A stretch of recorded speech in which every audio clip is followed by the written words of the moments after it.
Hi friends, இன்றைக்கி சிண்டு foodies கிச்சனில் வந்து பிசிபெல்லா பாத்து நான் பண்ண போகிறேன். இது ஒரு அழாக்கு அரிசி, 3/4 அழாக்கு துவரம்பருப்பு கழுவி ஊற வச்சுருக்கேன். காய்கறிங்க பீன்ஸு, கொத்தவரங்காய், கேரட், ஸ்ப்ரிங் ஆனியன், அதோட வெங்காயம், இது சொரக்காய், உருளைக்கிழங்கு, தக்காளி, பச்சை பட்டாணி, சின்ன வெங்காயம் இதெல்லாம் போட்டு நம்ம செய்யணும். வறுபடுற பொருளெல்லாம் பாருங்கள். பவுடருக்கு உண்டான பொருட்கள்: காஞ்ச மிளகாய், லவங்கம், பட்டை, ஏலக்காய், கொஞ்சம் தனியா, கடலைப்பருப்பு, வெந்தயம், ஜீரகம், வெள்ளை எள்ளு, மிளகு, கொப்பரை இதெல்லாம் ட்ரை ரோஸ்ட் பண்ணிக்கலாம். கேஸ் பற்ற வச்சு ஒரு கடாயை வச்சுருக்கேன். இப்போ நம்ம வறுபட்டு வச்சுக்கலாம். கடலைப்பருப்பு, தனியா, வெந்தயம், எள்ளு, சீரகம்,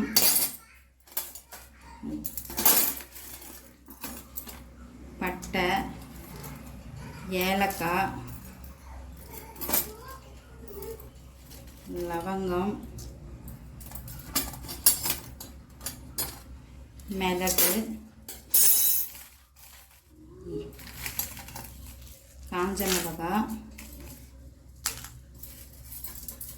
இதெல்லாம் நல்லா வறுத்து எடுத்துக்கலாம். ட்ரை ரோஸ்ட் பண்ணியிருக்கேன். கேஸு ஸ்லோவாக வச்சு ப்ரௌனிஷாக லைட்டாக வறுத்து எடுத்துக்கலாம். ஃபைனலில் இந்த கொப்பரையை போட்டு வறுத்துக்கலாம்.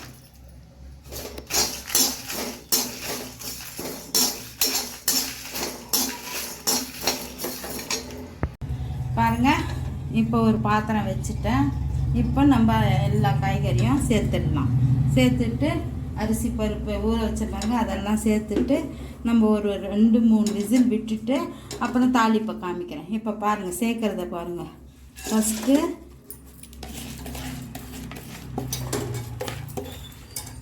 இந்த அரிசி பருப்பு ஊற வச்சுருக்கேன்னா நான் நல்லா 1 மணி நேரம் ஊற வச்சுருக்கேன். அது சின்ன வெங்காயம், கேரட்டு, கொத்தவரங்காய், பீன்ஸு, உருளைக்கிழங்கு, இது சொரக்காய், இந்த ஸ்ப்ரிங் ஆனியனுடைய வெங்காயம், ஸ்ப்ரிங் ஆனியனில் கீழே இருக்கிற ஒயிட்டு ஆனியன் இது, அப்புறமா ஒரு கப்பு பட்டாணி, இப்போ ஒரு கப்பு தக்காளி, இப்போ ஒரு ஸ்பூன் மஞ்சள் பொடி சேர்த்துக்கிறேன். இங்கே பாருங்கள், இருங்க. இப்போ நம்ம அரைச்சி பவுடருங்க அதை வந்து இப்போ ஒரு 2 ஸ்பூன் கலந்துக்கிறேன். அப்புறமா தாளிப்பப்போ மிச்சத்தை சேர்த்துக்கிறேன். இப்போ இந்த காயோடு சேர்ந்து இந்த காரம்லாம் பிடிக்கும். இப்போ சால்ட்டு கொஞ்சம் சேர்க்கலாம்.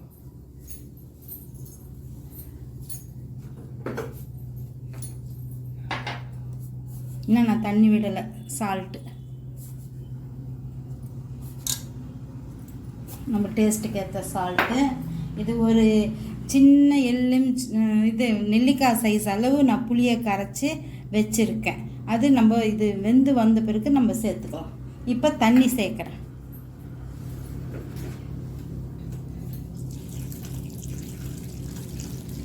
தண்ணி நிறைய விட்டாவே நல்லா லூஸாக குழைவாக வரும். நம்ம குழந்தைங்கள்லாம் எந்த காயும் ஒதுக்காமல் இது சாப்பிடுவாங்க. டேஸ்ட்டும் அவ்வளோ நல்லாயிருக்கும்.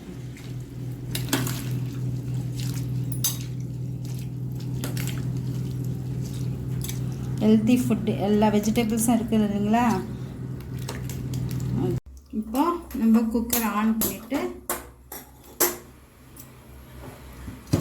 லாக் போட்டுடலாம்.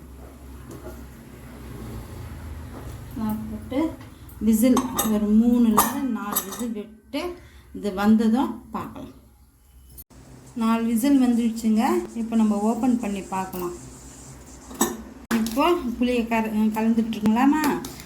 இப்போ இந்த கர்நாடகாலாம் கொஞ்சம் ஸ்வீட்னஸாக இருக்கும் பாருங்கள். அதுக்கு கொஞ்சம் வெள்ளத்தை நான் அப்படியே கட்டியாகவே சேர்க்குறேன். அது கரைஞ்சிடும். இந்த சூட்லேயே அது கரைஞ்சி வந்துடும். இப்போ நம்ம தாளிப்பு பார்க்கலாம். தாளிப்புக்கு தேவையானதெல்லாம் காமிக்கிறேன் பாருங்கள். பாருங்கள், பச்சை கருவேப்பிலை, கொஞ்சம் முந்திரி பருப்பு, ஒரு 4 காஞ்ச மிளகாய், பெருங்காயம், நெய், கடுகு, இது நம்ம சேர்க்க வேண்டிய பவுடர். இப்போ தாளிப்பை பார்க்கலாம்.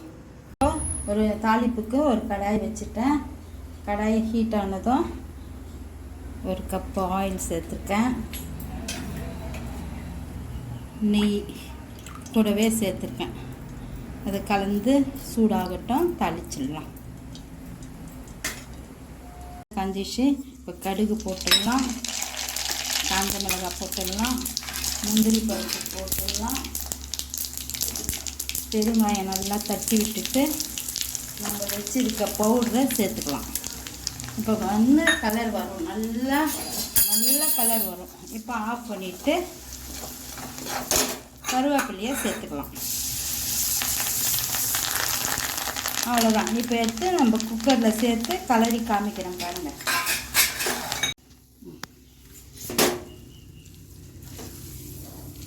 நெய் இன்னும் தேவைன்னா கூட மேலே ஊற்றிக்கலாம். பாருங்கள், எம்மியாக வந்திருக்கு, நல்லா ஸ்மூத்தாக வந்திருக்கு. இது காம்பினேஷன் வத்தல். காராசு இருந்தால் காராசும் போட்டுக்கலாம். எங்கள் வீட்டில் உத்தி வடை இஷ்டப்படுவாங்க, அது செஞ்சுருக்கேன். செஞ்சு சாப்பிட்டு டேஸ்ட் எப்படி இருக்குதுன்னு கமெண்ட்டில் சொல்லுங்கள். அடுத்த வீடியோவில் பார்க்கலாம். தேங்க்யூ.